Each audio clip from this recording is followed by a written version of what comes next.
Hello, everybody. Welcome to Global Report. Sorry we're a little bit late starting. This session is an opportunity to hear about what's happening around the world in the other RIR regions and from other internet organisations that are operating in the APNIC region. We do have a fair few speakers to get through today, so in a short period of time. So I'm just going to cover some brief housekeeping notes and then we'll get going. Like all sessions at APRICOT, this is being recorded. We've got a packed agenda today and a session beginning immediately after this one. So we'll have limited time for Q&A.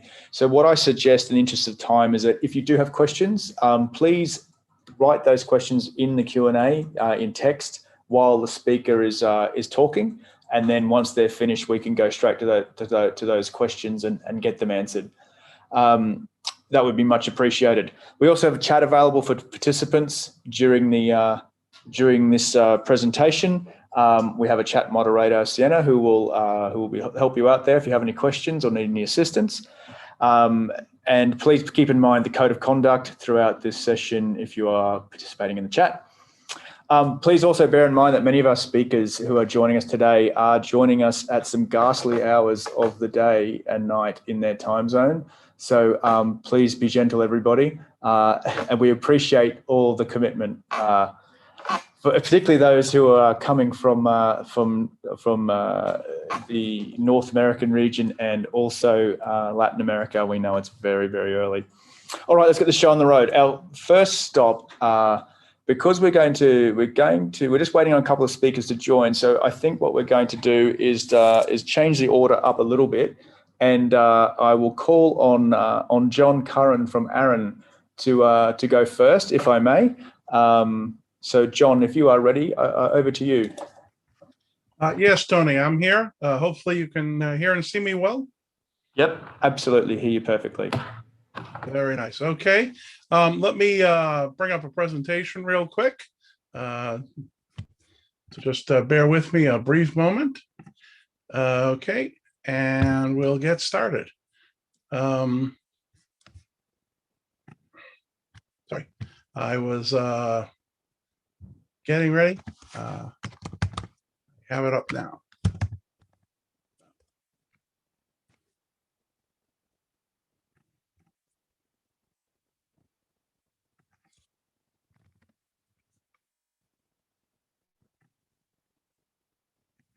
Are you seeing the presentation?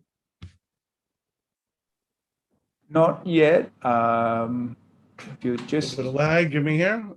We'll get this going. I see. Hold on.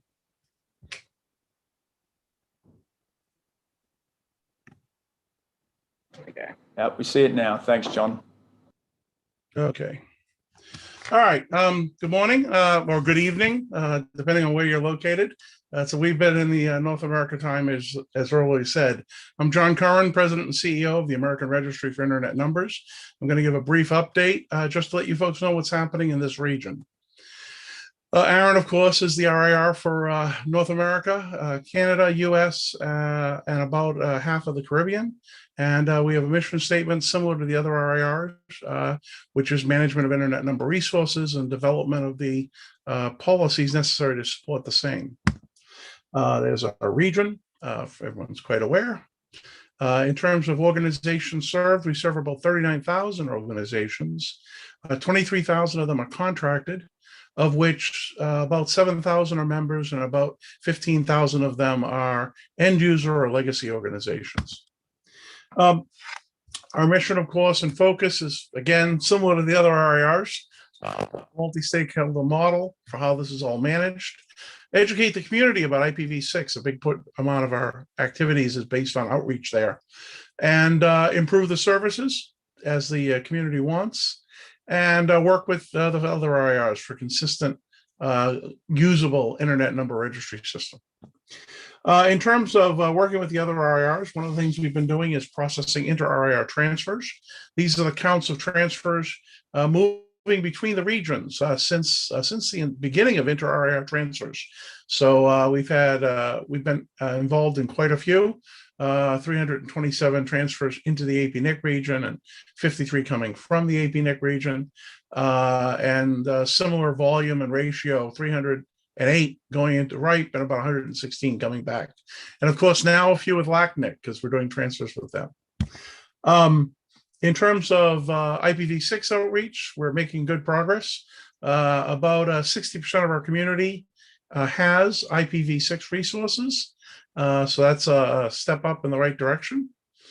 Our recent activities include some policy work.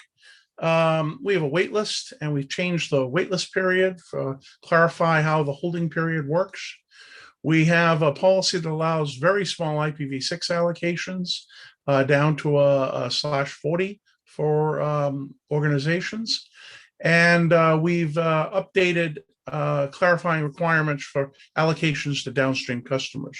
All of these are in implementation right now. That's it for Aaron. That's our quick activity report. I'm happy to take the questions now or at the end of all the panel.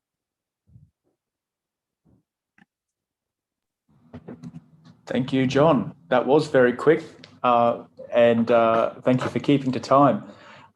We don't have any questions at the moment. I think you are off the hook, John. So thank you for coming. I appreciate the time zone for you was not great. But if you'd like to stick around, you're most welcome. But if you'd also like to go to bed, you're also most welcome. I might take you up on that. Yeah, thank you, John. All right, I'll move now to LACNIC, where it actually also is. The sun will also be rising very shortly, and I'd like to welcome Oscar Robles from LACNIC to give his presentation. Oscar, if you are there. Hi, Tony. I don't know if you can hear me well. Yes, I can see and hear you very well. Thank you. Let me just share my screen. Let's see.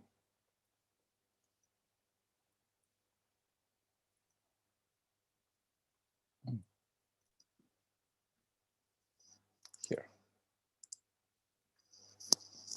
Oh, no.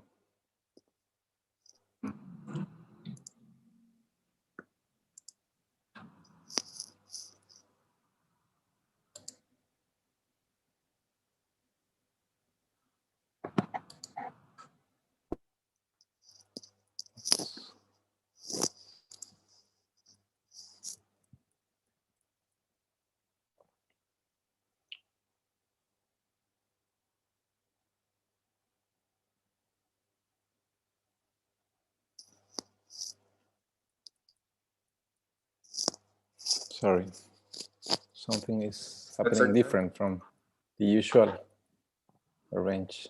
Let me try again. Thanks, Oscar.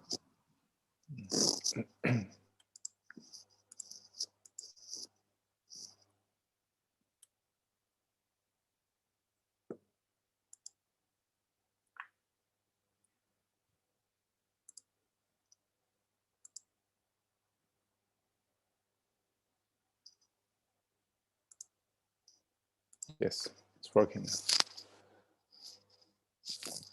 We can see that now, Oscar. Good, excellent. Thank you, and I'm sorry for this delay. So this is a small update from LACNIC, just with a couple of highlights from 2020 in our region.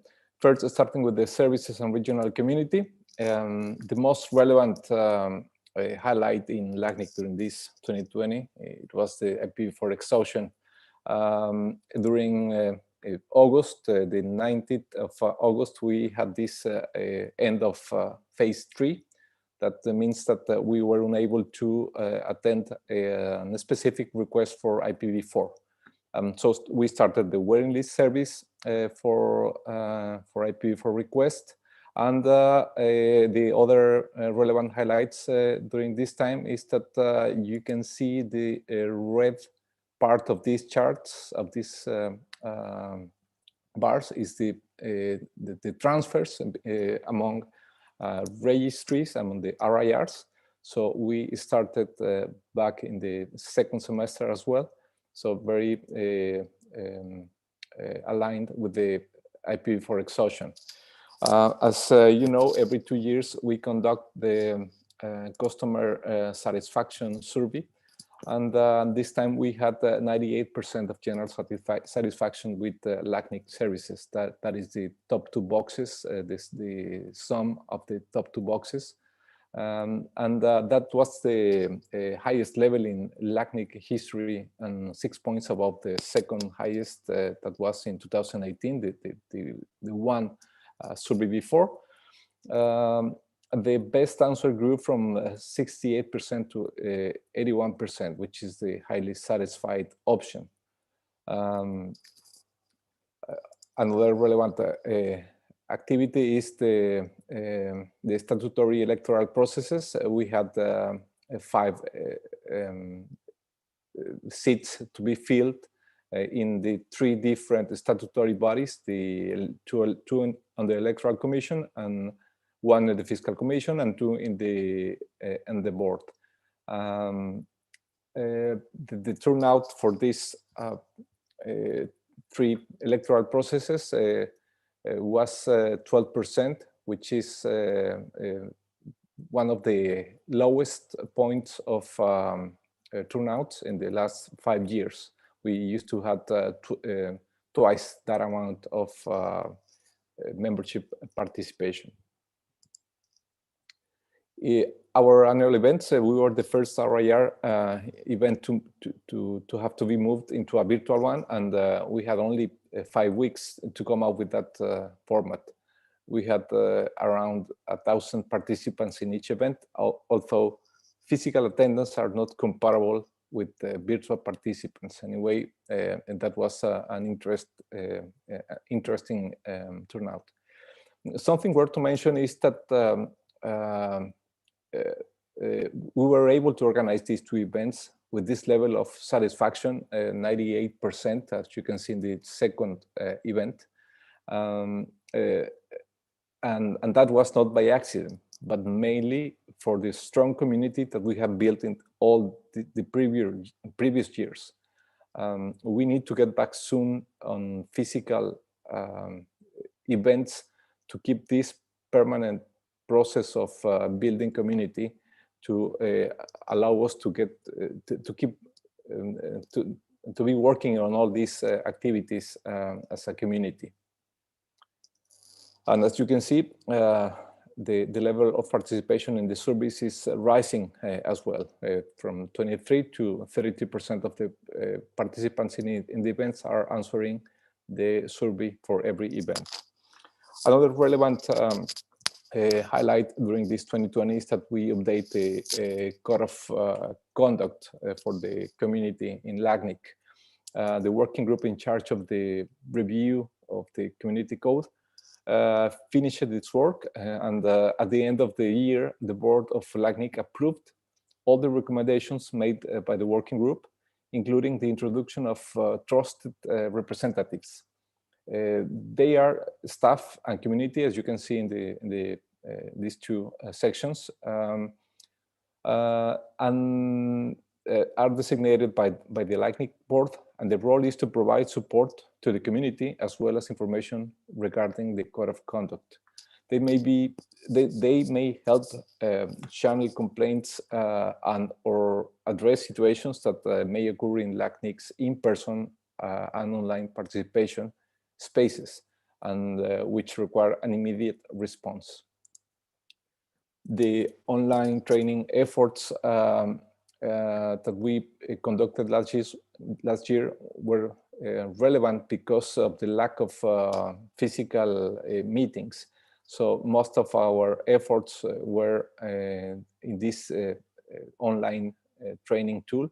This platform seeks to create an accessible and collaborative space for learning about technical internet-related topics, and mostly related to LACNIC activities. Although last year we introduced the security track, the security training course, and one related to internet governance topics as an introductory level. We have received very positive feedback from the participants with around 95% of positive satisfaction as an average for all the training courses.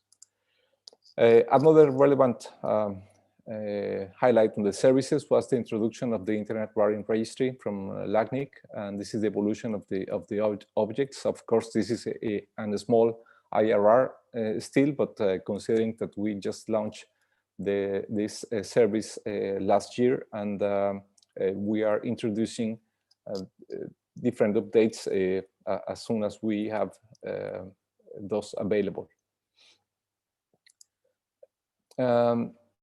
We introduced, we helped 5 organizations to install 5 nodes, 5 instances of the root servers in our region.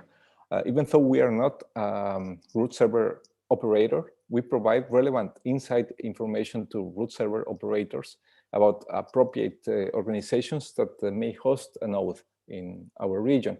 So we operate rather as a broker, and in some cases we support economically the candidate organization.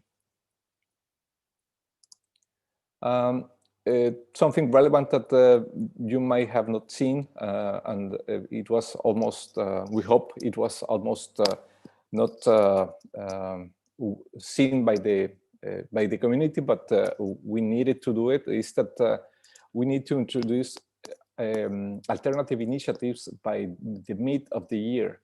At June 30, we were estimated the execution expenses at 60%.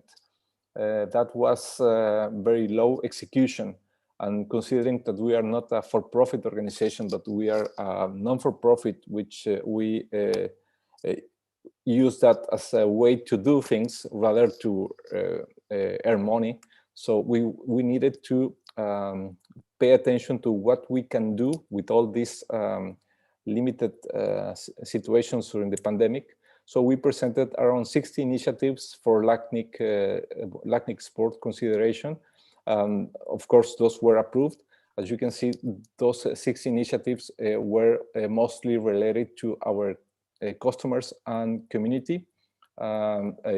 Some others were trying to impact other areas, but we needed to use those resources, those financial resources, in a very responsible way, and trying to address the same goals, the same objectives that we had at the beginning of the year, without some of the expenses that were canceled due to this pandemic, like physical events, training, both the staff training and the community training, and other travel expenses. So we were able to do most of what we had to do with the little affectation to our community, and we raised the level of execution to 85%. Last but not least is the attention that we've been paying historically to the workplace. This year, with even more energy, trying to alleviate the additional stress by the pandemic in our workforce. So we received 2 awards from 2019 evaluation, and we started the 2020 evaluation. This Great Place to Work assessment by employees 2021 was actually done in October 2020, and we received a very 93% positive feedback, and that was assessment was done during the pandemic. So I think that is a very positive and relevant feedback considering the circumstances. So this is all I have. I look forward to answer any question you may have. Thank you for your time. Thank you very much, Oscar. We don't have any questions, so we will move on. Thank you again for joining us at an odd hour of the day. I'd now like to move our world tour over to Amsterdam and invite Hans-Peter to provide the RIPE NCC report. Over to you, Hans-Peter. Thank you so much for that, Tony. So let's see if I'm able to share my screen.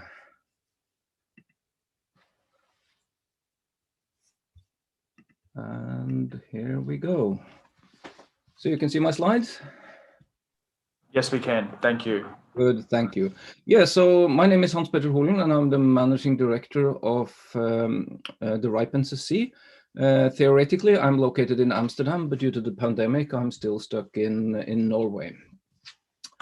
So looking back into the year that has passed, before I started last May, the office locked down on the 18th of March already, and we have been working fully remotely ever since. So no travel and no social events and no visits to the office. And we really put our staff's safety and well-being and the continuity of our members at first here. And as a result of this, you can imagine we have spent a lot of time on Zoom. So the office work is kind of easy to work to move to Zoom. What easy has different interpretations, of course, but we were also able to move two full RIPE meetings to virtual meetings, and I must say that that was a really success with a very high number of attendance compared to normal meetings. We have also introduced a new format, RIPE NCC open house sessions, which are smaller sessions targeted on a specific topic. And we experimented a bit with great success on the RIPE meeting, spatial chat, a service where you can actually move around in a room and different rooms and chat to people. It doesn't really replace the hallways and coffee queues fully, but it's I think it's contributing a bit to making the feeling more than just a stream of presentations. We have a large activities in e-learning as a result of this as well. So all our training courses have been moved to virtual format, and we have launched a RIPE NCC certified professional program with the RIPE database associate exam and an IPv6 fundamental analyst exams. And more is coming. IPv6 security expert is under development. And I believe this is a difference, is an important step in order to increase the knowledge and how our knowledge is seen by the industry by actually providing certifications in this area as well. So look at as our focus areas, and you could say this is business as usual, while it is perhaps not that much. We're continuing to roll out our streamlined due diligence process for updates that are defined low risk.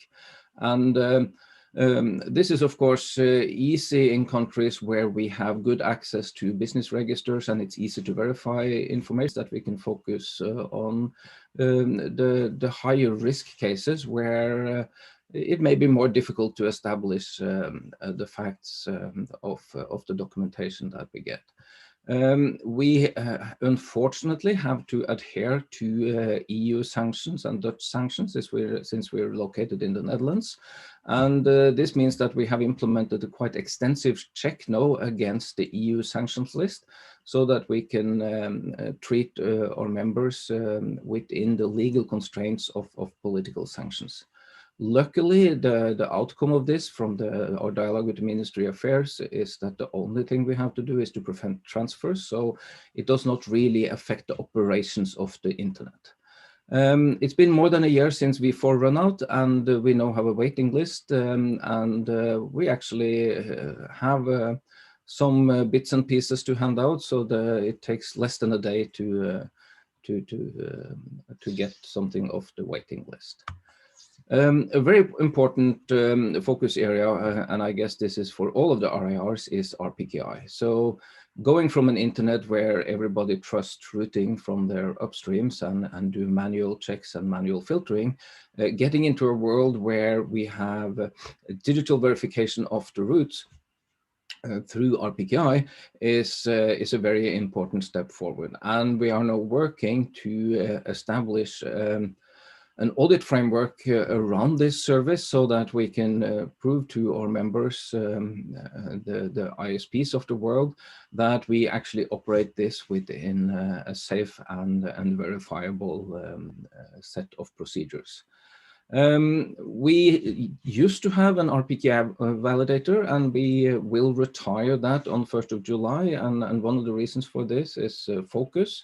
Another is that there are several other very good RPKI validators out there. So we really wanted to focus our resources on the RPKI service rather than the validator. We've also been working on improving the resiliency of our DNS infrastructure. We're not only doing KRoot, but we also have a secondary DNS service and, of course, enother.arpa service.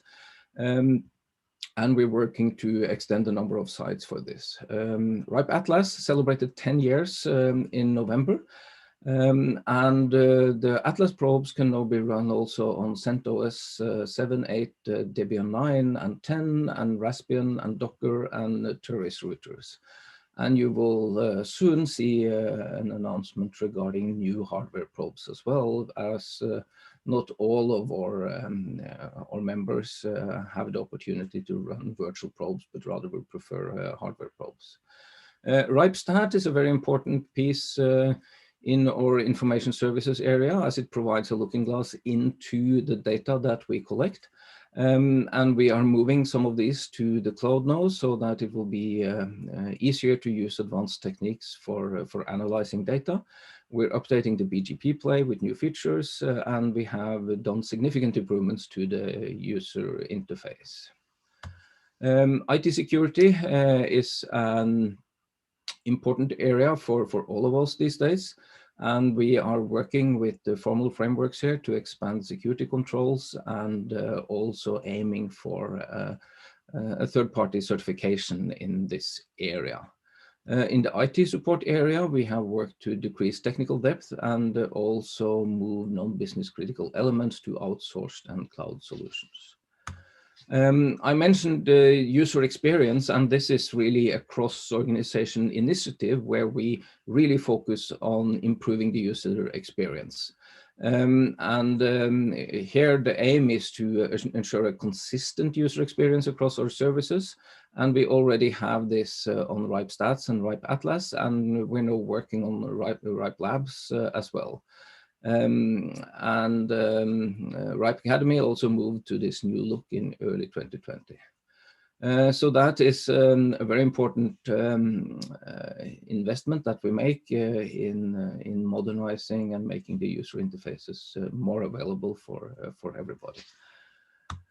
So to round off, we have RIPE 82 coming up. It's still going to be a virtual event. I really wish we could meet again physically, but that will not happen in May. We can cross fingers and hope that things are under control later this year, but at least for RIPE 82, it will be a virtual event 17th to 28th to 21st of May. So I welcome you all there. So that was all from me. Thank you very much, Hans-Petter. In terms of Q&A, we do have a question. It is from Yingqiu Chen, who asks, does the EU sanction list affect any RIPE membership policy?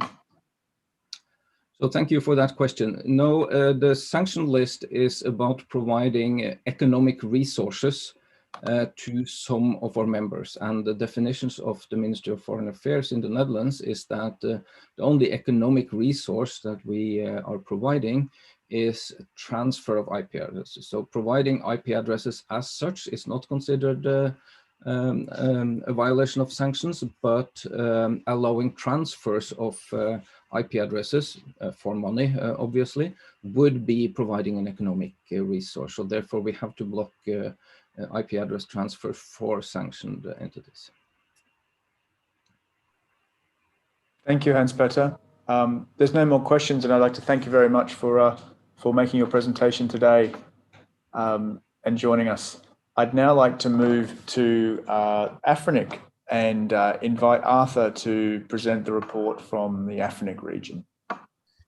Thank you, Tony, and good morning to everyone, and good afternoon wherever you are. Do you hear me properly?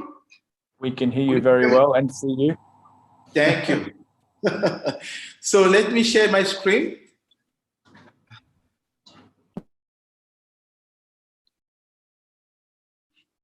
Okay, that's this. Okay. So my name is Arthur Cardinal Nguesson. I'm the head of stakeholder engagement.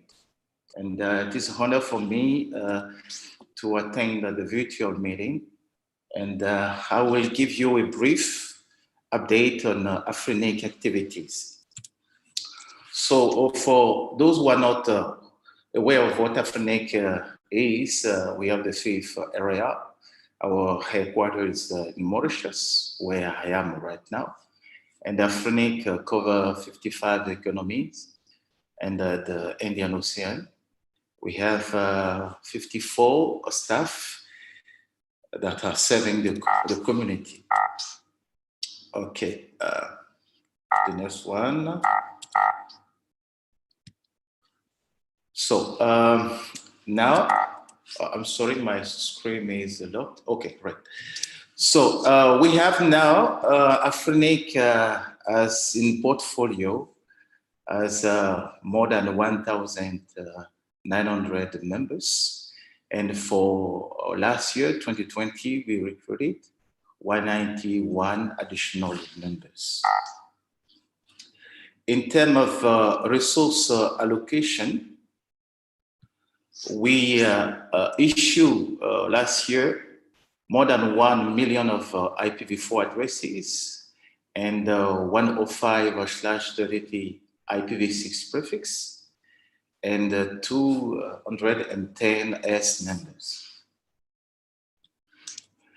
As some of you may know, APNIC has reached its soft landing phase 2 last year on 3rd of January, and that has some implication. We can now allocate a minimum of /24 IPv4 and the maximum is a /22. And our current address pools as 1 million and 1.85 million of IP addresses, IPv4 addresses. In terms of a community, our communities are currently so they're dynamic in terms of a policy. We have 12 policy that are under discussion, and some of them are APNIC number resource transfer policy that aims at setting the rules for intra and inter-area transfers for IPv4 and AS numbers. We have also some policies regarding the care election process. We have also the RPKI and ROA and for unallocated and unsigned APNIC address spaces. And then in terms of activity capacity building, we are engaged in online webinars due to the COVID-19 pandemic that's hitting all around the world.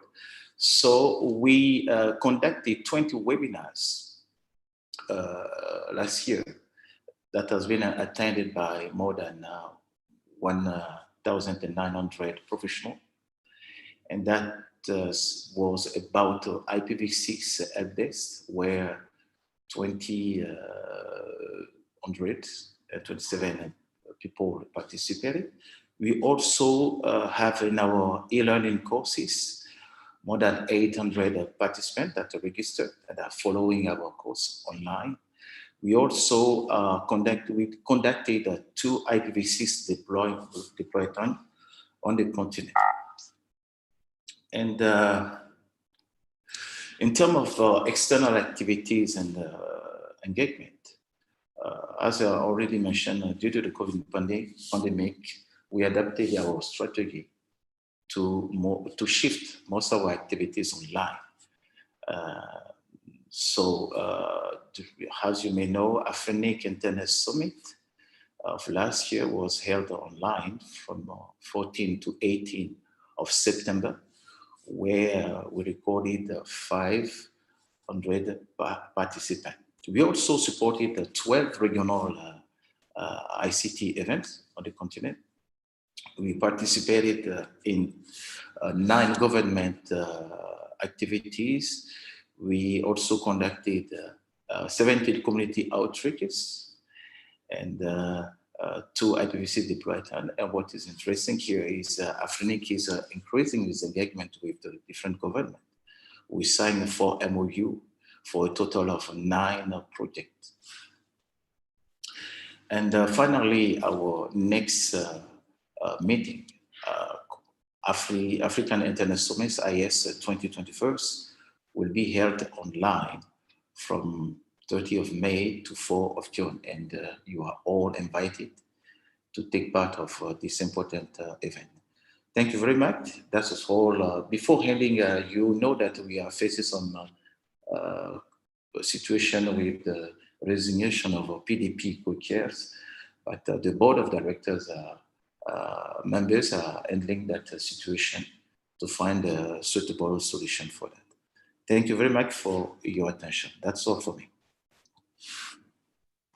Thank you very much, Arthur. Appreciate it. And I do encourage everyone who's watching today to join all of these various RAR meetings and summits that the other RARs are holding throughout the year. Now that we're all online, we can all join.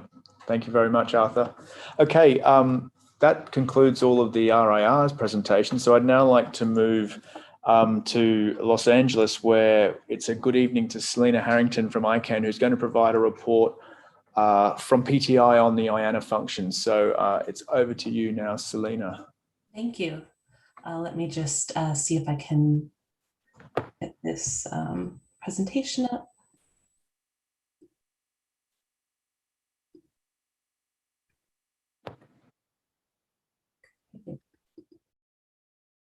Can you see that okay? Yes, we can. Thank you, Selena.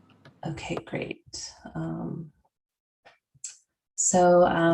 Yep, my name is Selena Harrington. I'm in LA. It's getting kind of late here, so I'm going to try not to hopefully wake up my neighbors.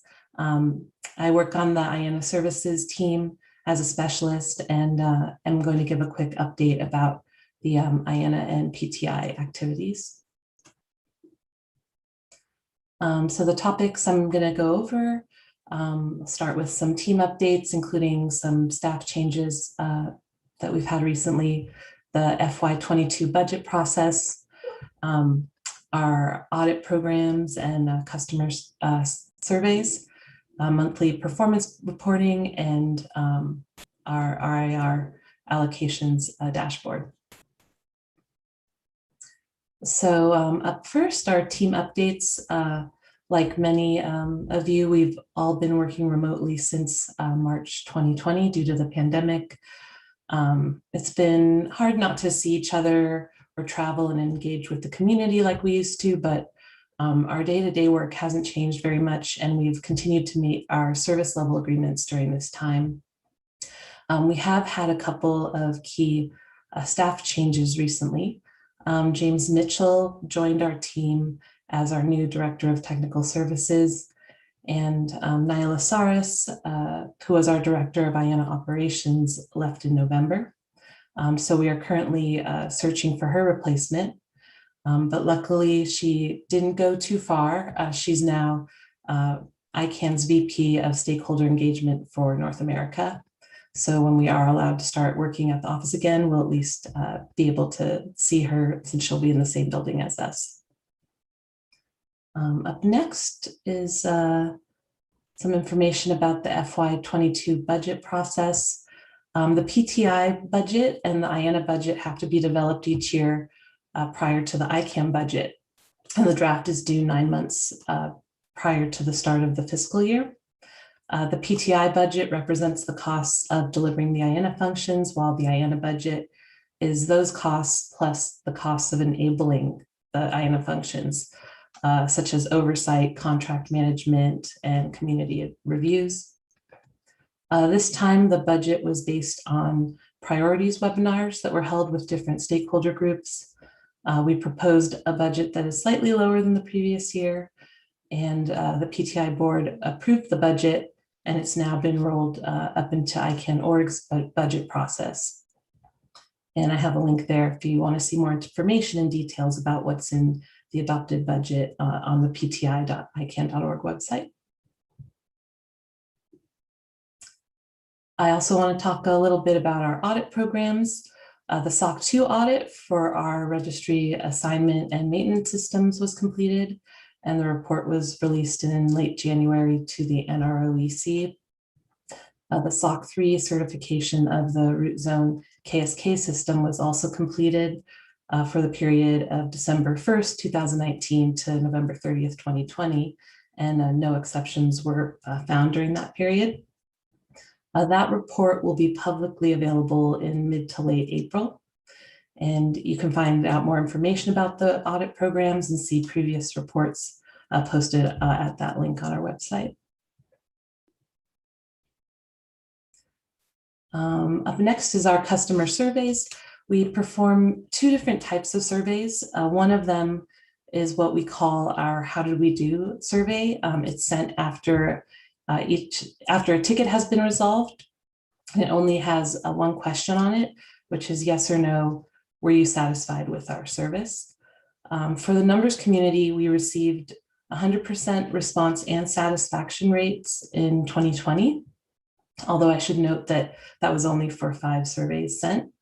And that's compared to our overall customer response rate that was 36.6%. and an 89.7% satisfaction. We also have an annual survey that is conducted by Echo Research to monitor the engagement and satisfaction among our customers and stakeholders. It's segmented by customer group, and for the numbers community, the survey was sent to members of the NRO Executive Committee and the NRO Review Committee.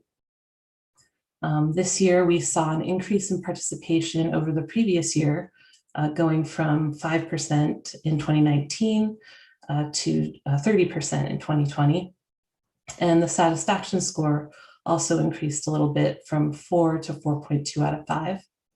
And that's compared to our overall customer participation that was 5%, and that had the same satisfaction actually of 4.2 out of 5.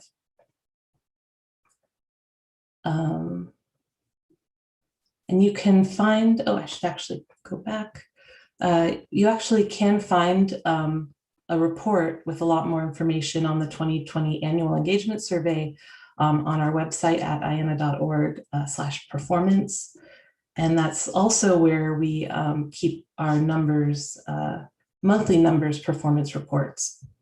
And these are the reports where we report on any number resource requests that we received in the month from one of the 5 RIRs and whether or not the SLAs were met for those requests.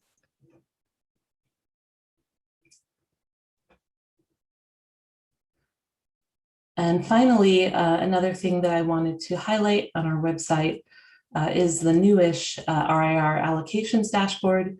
We replaced an older ICANN research website with a new dashboard for our RIR, IPv6, and AS number stats.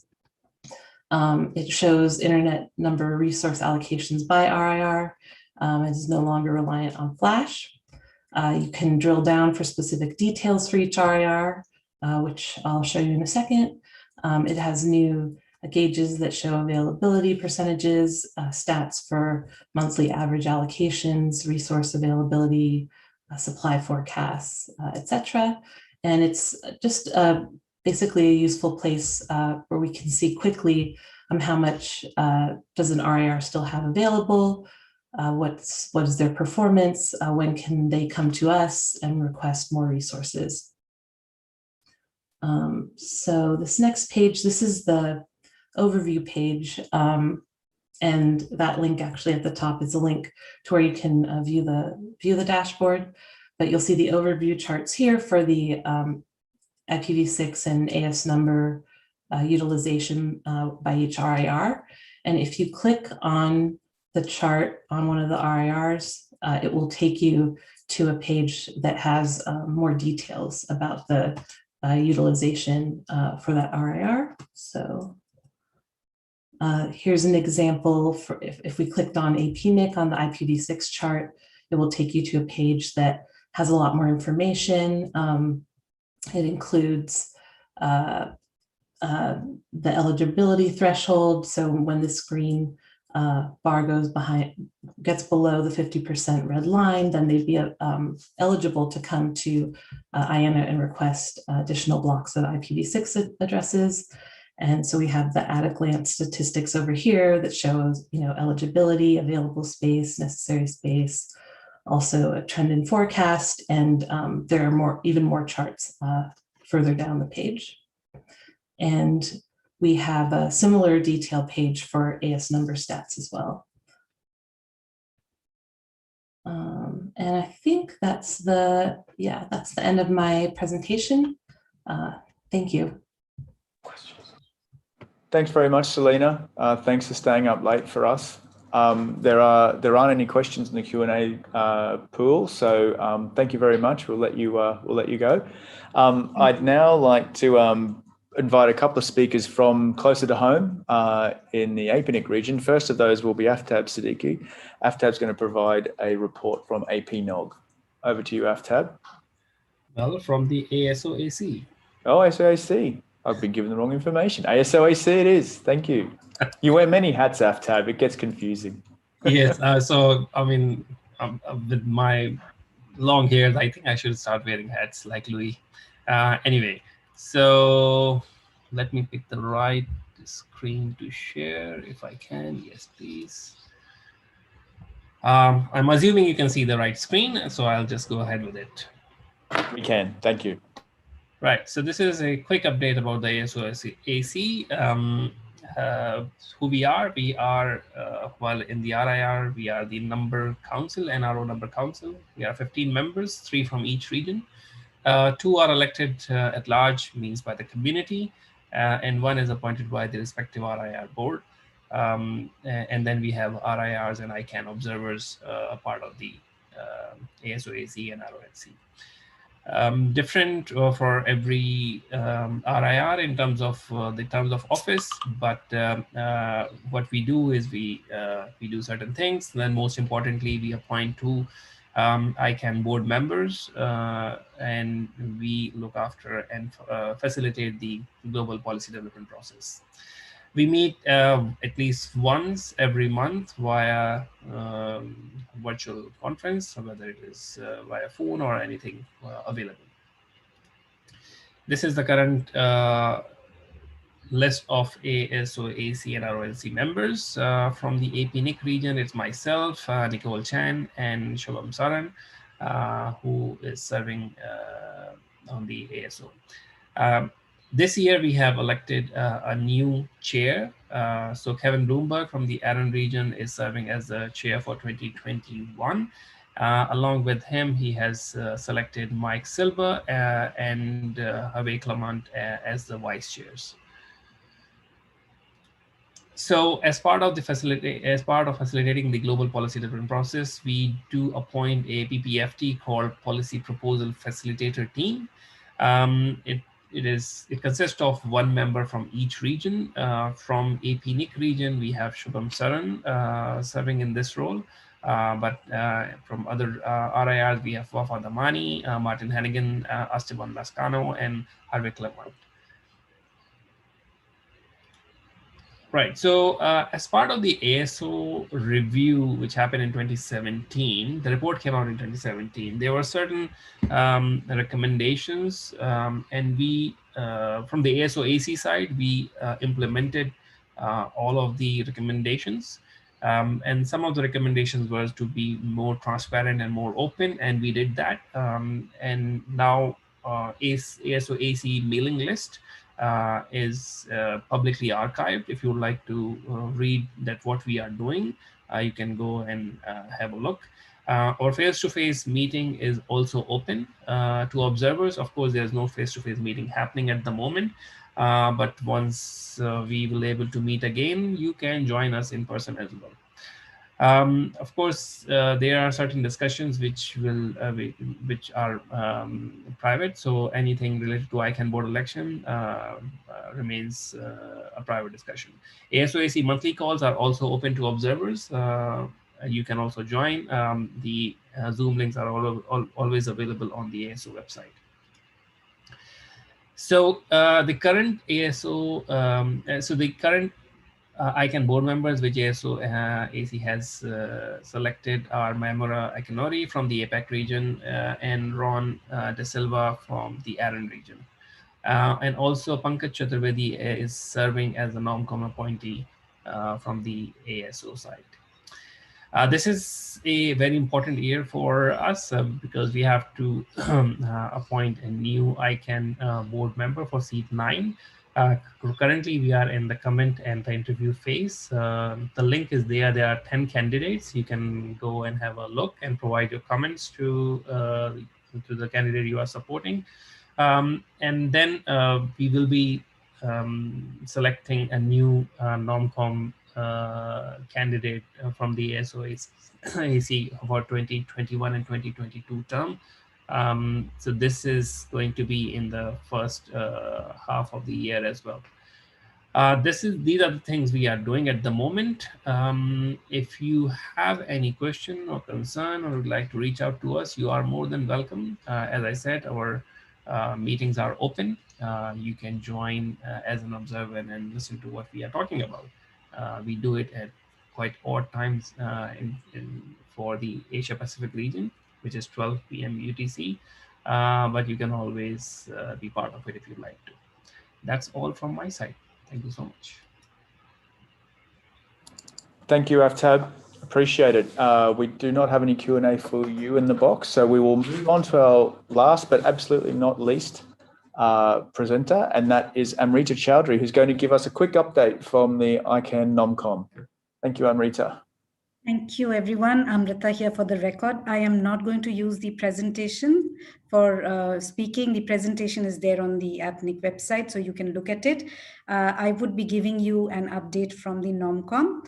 Now, the nominating committee at the ICANN is an independent group of committee members who select certain leadership positions at ICANN. We work independent of the ICANN board, of the SOs and ACs. However, we work within the mandate of the ICANN bylaws and the ICANN, the different community requirements, which is presented to us each year. So the reason for me reaching out to all of you here is that there are a few leadership positions which are open this year, and we are looking for people who have critical thinking, are aware, have different cultural awareness. They have knowledge of internet ecosystem. For the board positions, we are looking for people who have board experience. And in terms of background, we are looking at people who have either legal, government, technology, business, or non-profit experience. This year, we are looking for 3 board of director position. And we want people from Asia Pacific region to apply because we are not well represented at this point of time, apart from Akinori-san being there from the numbers committee. We are also looking for 3 regional representatives at the at-large advisory committee, which represents end users. These belong to the Latin America and Caribbean region, in Africa, and the other one is from the Asia Pacific region. So this is our region, and interested people can apply. There are 2 positions for the generic name supporting organization council, both. So this is a place where people can apply. This is for the contractual party and the non-contractual party. There is 1 position which is for the country code name supporting organization, or the CCNSO council. And the dates to apply have been extended to 29th of March. Universal time is 23:59 UTC. For any questions, comments, you can contact the NOMCOM, or you can go to the NOMCOM website for more information. Certain things, I would like to share why you need to, why should anyone apply? Primarily because you get a job opportunity to influence global internet policy. You also can make an impact in the evolution of the internet, develop your personal internet skills or professional skills. You get to collaborate with a diverse group of industry leaders. and you can get to engage with the community. So as I mentioned earlier, we're looking for people who may come from varied cultural backgrounds, but have a respect for different cultures. They can come from any geographical region, professional background, and we definitely want gender balance. They need to have some amount of fluency in English, obviously a bit of critical thinking, being culturally aware, and even if they're not from the ICANN community, but at least have some information and knowledge about and interest in the internet ecosystem. And obviously for the board position, we're looking for people who have some amount of board experience, because that's a bit of a critical position. And I would leave it at that. For more information, you can get in touch. You can go to the NUMCOM website. And please, if you feel like applying, please do apply, or ask if you find some capable people whom you know to apply. Please do encourage them to apply. We need more people from at least our part of the region. Thank you from my end, Tony. Any questions? I'm happy to take it. Thanks very much, Rita. Appreciate that. We've actually run out of time. So if you do have questions, please go to the Apricot website, and Rita's slides are there, and contact information. Please direct them directly to her, and I'm sure she'll be more than happy to answer them. Thank you everyone who came along. Thank you to all the speakers. That was a lot of information and a lot of speakers to pack into a very short period of time. If you missed anything, again, the slides and the video of the session are all on the website, but we do have another session beginning in one moment. So I'd just like to say thank you again and enjoy the rest of the conference. Thank you very much.